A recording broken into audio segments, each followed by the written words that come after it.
The Milk Cup is a female-only LAN US Fortnite tournament that takes place every year, but this year had the most backlash from the team that plays first. The prize pool was $300,000, making it the biggest women's Fortnite tournament, and Clix, a professional and now icon, managed to get a piece of that in his pocket. Let's dive into the video to find out how and what happened during this tournament. It consisted of only 6 games and only lasted a day, which is different to the men's format, 6 games for day 1 and day 2, so 12 matches in total. Also, 1 kill was only worth 1 point. Bear in mind this is a professional LAN tournament, usually it would be 2 or 3 points because kills are much harder to get since you are against top players. And because of this very rule, a team placed second missing out on an extra $40,000, but more on this later in the video.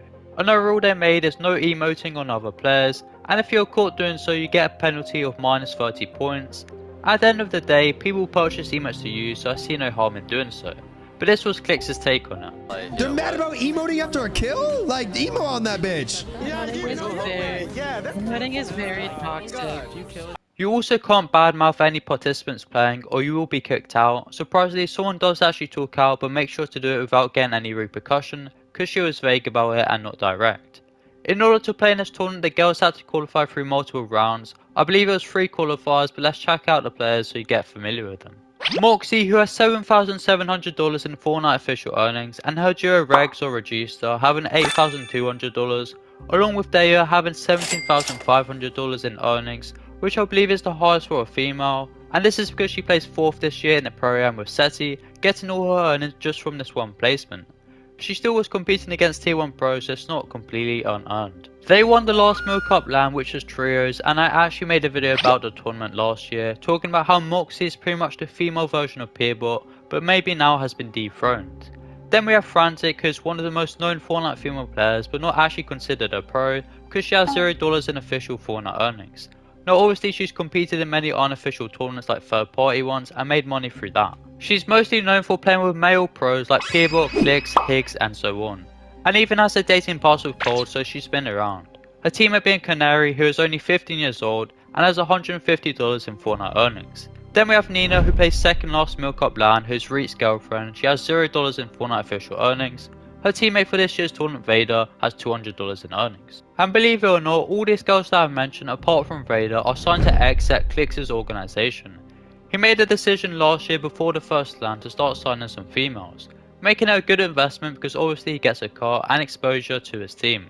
However, clearly it's not all one-sided. I'm sure they're treated well and are on a fair salary, giving them benefits to stay. Lastly, we have Sommerset, who is arguably the most known Fortnite female player, who last year just had $200 in earnings from a solo victory cash cup, and now this year having $12,600 in official Fortnite earnings, majority of that being from the Joe's Concert victory cash cups that she seems to be earning in every other week. Sadly, she didn't compete this year after placing second the previous time. The reasoning is because she doesn't want to be involved in any girl drama and wants to stay home doing a watch party rather than competing. Which is questionable because the prize was ridiculous, but it seems she made the right decision. And lots of these girls competing, majority of them don't actually have earnings, so to win this tournament is a big deal. That's also another reason why no one wants to talk down on it or about other players, because they will get DQ'd. Game 1, Moxie and Regista won, dropping 6 kills, as a result earning 71 points, which is no surprise since they have the best chemistry. But Fraanticc said in the first game she couldn't hear any of her teammates' comms, which plays a massive factor. As a result, the second game didn't start until 1 hour and a half passed due to many other issues. In the meantime, they played hide and seek and chatted to the stream. If this is the biggest and only girl LAN Fortnite tournament, you wouldn't think they would be having these issues. And don't test beforehand, but let's be real, it's not a Fortnite competitive event without some sort of mess up. Game 2, Vader and Nina won with also 6 kills, but wasn't enough to close the gap in first. It was still Moxie's team by 6 points. Game 3, Deya clutched up the win for her teammate Yaz, making it 3 different winners in the first 3 matches, which definitely is a good first half. They managed to get 7 kills that game, which put them second place on the leaderboard for now. Moving into Game 4, Vader and Nina take another, eliminating their competition, Moxie's team, but only dropping 3 kills. You expect a dominant team like them to at least get 10 plus. Game 5, Tokyo and B, some new faces in this tournament, take the win from Nina by just 1 tick and a heal off. They dropped 10 kills that game, moving them up in the leaderboard. We haven't heard much about Fraanticc's team, but this game they dropped 11 kills and placed third, so moved them up as well. Game 6, the final match, Fraanticc and Kanary drop a big 19 kill win, which is the highest done so far in a female only LAN.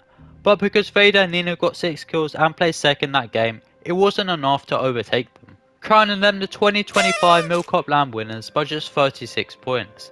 And Fraanticc's team had 52 elimination points compared to them with 29, but placed second, earning $38,000. Wait, Fran is second? That's crazy. Yo, that's fucking crazy. On God, that is. Bro, That is I mean, actually Vader and them definitely won the eighth. tournament off of switching drop spots. Look at it. If this was the usual LAN rules, they would have earned a minimum of 102 points from just kill points alone. But we have to give them the flowers to the winners. They obviously put in the work to get this result and placed second last year and now earning $78,000. Let's check out the top 5 and then look into the winner and the controversy behind it.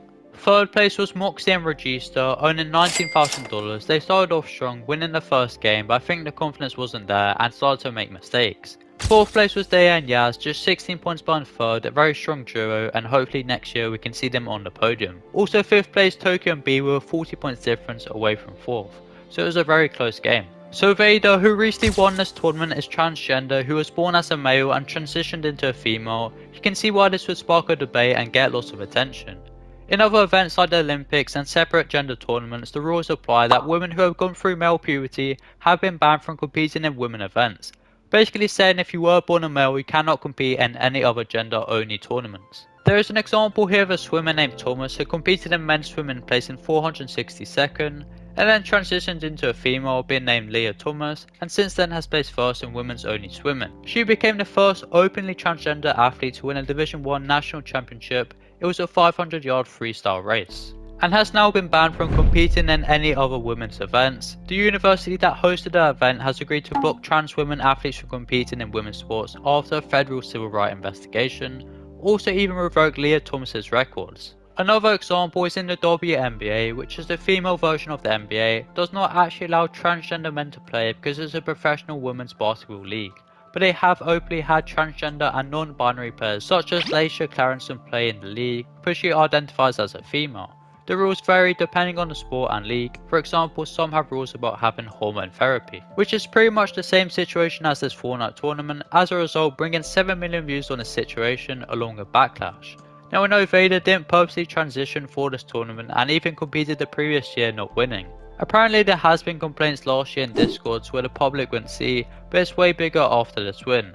As well, all the hate she is getting is obviously unnecessary and doesn't deserve personal attacks at all. But let's look at the stats for this tournament. Vader had 6.2k damage dealt compared to her teammate with 4.7k throughout the tournament, which honestly isn't a major difference. Then we have the damage ratio, 4.6 to 1.9, so double in the damage. If we look at the damage dealt throughout the whole tournament, Fraanticc placed first, closely behind her teammate in second and Vader in third. Then we have the overall stats for the whole tournament. We can see Fraanticc's name here 3 times along with Vader.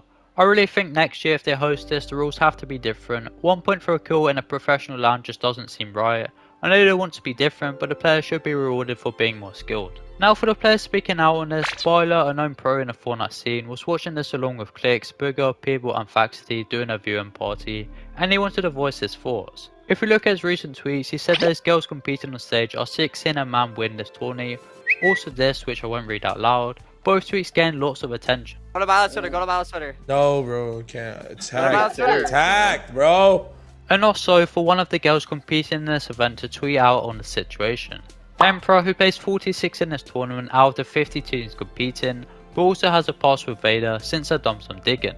In 2023, Vader tweeted this meme picture at Emperor, basically calling her stupid.